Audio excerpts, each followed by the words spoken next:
Maka muncullah Syekh Yasin, Ahmad Yasin. Syekh Yasin ini menarik. Beliau berangkat ke Mesir tahun 1155-56, belajar di Al-Azhar.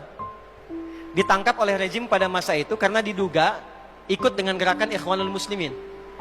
Dulu Jamal Abdul Nasir itu sahabatan dengan Syekh Hasan Al-Banna, sahabatan dua-duanya itu. Cuma karena beda pandangan politik, kemudian beda pandangan, maka gerakan Syekh Al-Banna kemudian dimatikan. Singkatnya begitulah. Dianggap kemudian menyimpang karena masalah politik dan kita nggak ikut-ikut ke sana. Singkatnya bagaimana? Syekh Yasin datang tahun 50-an ke sana, kemudian ke Al-Azhar, ditangkap, dikira gabung ke gerakan Ikhwanul Muslimin. Beliau bingung, nggak tahu kok ditangkap. Setelah kemudian diteliti, diidentifikasi, ternyata nggak terlibat. Tapi dari situ kemudian beliau mengenal lebih jauh.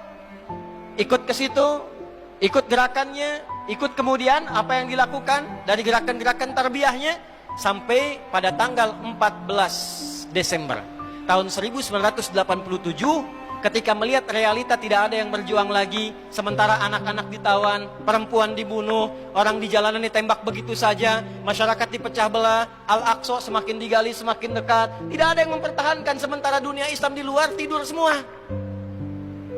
Maka beliau membentuk dengan sahabatnya 6 orang, termasuk di situ ada Syekh Dr. Abdul Aziz Ar-Rantisi, dengan beberapa kolega yang lain. Maka didirikanlah gerakan Harakah Muqawamah Al-Islamiyah, disingkat dengan Hamas namanya.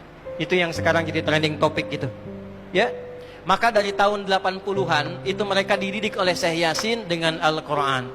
Diajarkan kepada mereka tentang kisah-kisah ini. Bagaimana perjalanan Yahudi, karakternya bagaimana, sifat penakutnya bagaimana, cara masuk ke mereka bagaimana, seperti apa gambarannya, dan dihitunglah siklus 40 tahunan. 1987, 40 tahun ditambah itu berapa?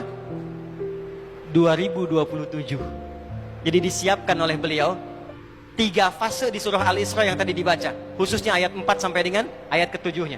Wa qadayna ila bani Israila fil kitab la tufsidunna fil ardi marrataini wa la ta'lunna 'uluwan kabira. Bani Israel itu kata Allah sudah tetap perjalanannya dari sejak generasinya ini berjalan selalu merusak dan mewarisi karakter-karakter tadi. Maka apa yang terjadi? Kerusakan akan terus dibangun sampai ada kemudian ketiga fase. 3 fase ini sudah selesai 2, sekarang masuk yang ketiga. Maka yang ketiga ini fa idza jaa wa'dul akhirati. Maka jika datang janji Allah yang terakhir untuk mereka. Apa fase yang ketiga ini? Ada 3 bagian lagi. 1, liyasu'u wujuhakum. Yang kedua, waliyadkhulul masjida kama dakhaluhu awwala marrah. Yang ketiga, waliyutabbiru ma 'alau tatbira. 1 sekarang sedang diperlihatkan, liyasu'u wujuhakum.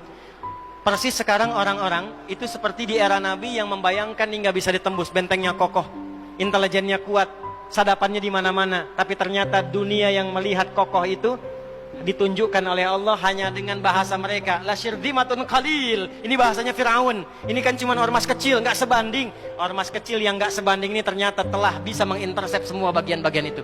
Dia bisa tembus bentengnya, dia masuk ke dalamnya. Liyasu'u wujuhakum. Tujuannya bukan untuk menunjukkan mereka mampu, bukan, untuk menggugah dunia kalian kemana saja. Yang kalian anggap itu hebat, itu mampu, itu dahsyat, ternyata bisa ditembus, dipermalukan di wajah dunia. 1, janji Allah tiba. Kedua, waliyadkhulul masjidah kama dakhaluhu awwala marrah. Nanti ada fase kedua. Setelah ini terjadi, selesai fase kedua, masuklah ke wilayah Masjidil Aqsa. Kembali lagi milik kita itu.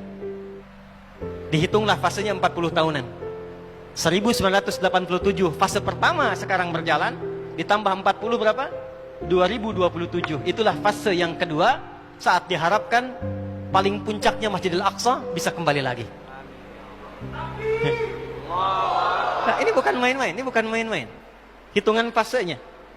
Antum lihat video viralnya Syekh Ahmad Yasin itu ketika menjelaskan itu. Saya tahu betul itu.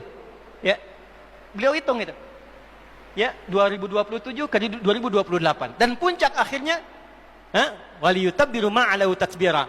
Hancur semua, terjadi perang dahsyat. Hitungan saya sih tambah 20 tahun.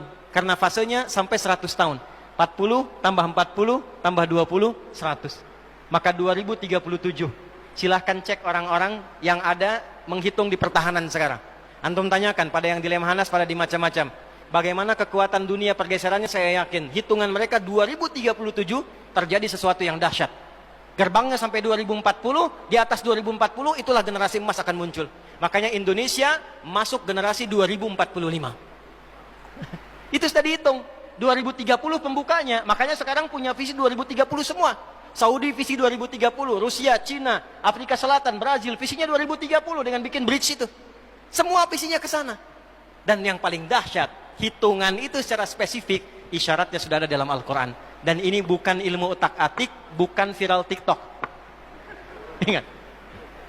Ini sudah sejarah yang berlangsung dari penelitian masa lalu.